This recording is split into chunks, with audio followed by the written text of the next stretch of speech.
po sa aking channel. At kung bago ka pa lamang sa aking channel, huwag mong kalimutang mag-subscribe at i-click yung notification bell para ma-notify ka pa sa aking mga susunod na videos. Ayan, maraming salamat sa panonood sa aking vlog ngayon dahil excited ulit ako na ipakita sa inyo ang isang nabili ko sa Lazada. Ayan, so bumili ako ng cooler, laptop cooler at laptop stand na rin ng aking laptop dahil para mas maalagahan natin yung laptop natin, kailangan natin ng cooler. Ayan. So, ito na nga ang aking nabili sa Lazada. So, nabili ko to sa halagang 708 pesos. Kasama na dun yung shipping fee niya. Ayan. So, kakukuha ko lang siya ngayon. So, excited ako na i-share sa inyo kung ano ang style niya at ano ang kulay niya. Ayan. So, buksan na natin.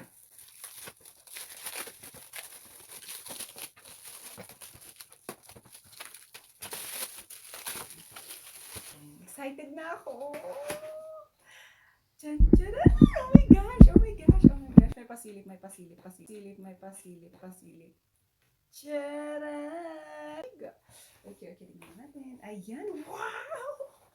Oh my gosh! Pink na pink! Mga ka-vlog. Ayan. Bakit pink? Siyempre, favorite color ko po kasi ang color pink. So, ayan, di ko pa siya nagagamit pero tingin ko pa lang sa kanya, napakaganda niya na, and tingin ko pa lang sa kanya, mukhang matibay talaga siya. Ayan, so tignan natin. Oh my gosh, I really love this. Ayan, so ito yung kasama niyang connector.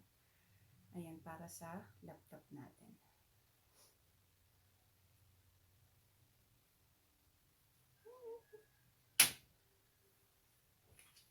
Ayan, so ganito siya. Tingnan natin. Ayun, ang ganda niya talaga. Ayan, color pa lang talaga, napaka-girlish. Ayan. So, pwede siyang i-adjust. Ayan. So, pwede i-adjust. So, papakita ko sa inyo.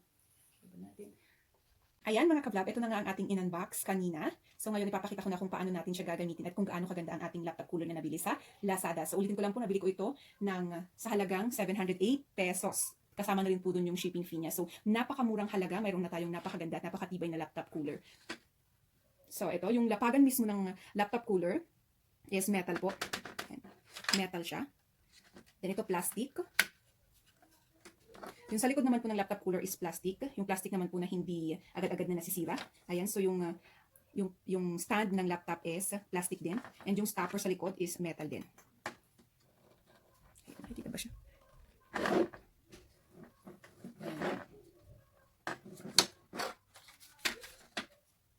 So mayroon siyang stopper sa harapan. Ito mga ka-vlog.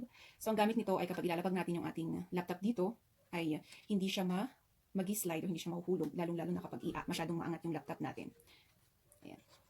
So maaari natin siyang iangat hanggang sa pinakamataas. Yan po yung style ng pinakamataas na stand natin or cooler natin. Ito naman po yung pinakamababa kung gusto natin ng ganito or kung gusto natin ng yung pinakamataas niya.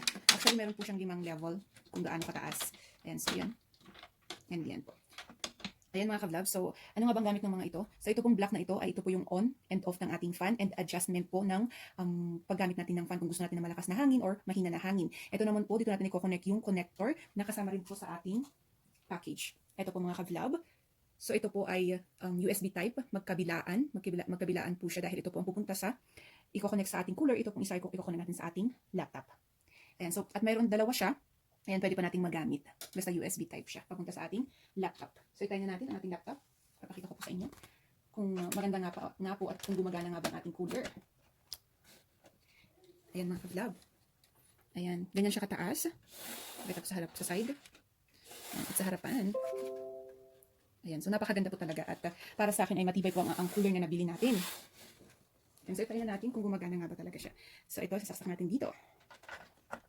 Ayan, and ito namang isa, isaksak natin sa ating laptop. Ayan, mga ka-vlog. Ayan, gumagana ang ating cooler. Ayan, salamat naman at gumagana. Hindi na tayo magbabalik sa Lazada. Ayan. So, kung gumagana ang ating cooler, mag-iilaw ito ng color blue. Ayan, sabi ko nga sa inyo, halimbawa hindi natin gagamitin. Ayan, pwede natin siyang i-off gamit ito. Kapag gagamitin natin, ayan, ipaikot lang natin ito. At pwede natin siyang hinaan. Sa gusto nating hina ng fan, pwede namang lakasan. So, ang cooler po natin ay pwedeng-pwede sa laptop na 15.6 inches. Ayan. So hanggang dito na lamang mga ka-vlog. Maraming salamat sa panunood ng aking vlog na ito, ng aking unboxing na ito. So para sa akin, I recommend this cooler sa mga naghahanap ng cooler dyan, sa mga wala pang cooler dyan. Ayan, I-recommend po ito. So mayroon itong dalawang color as sa nakita ko, color black and color pink. Ayan, talagang panglalaki at pangbabae meron sila.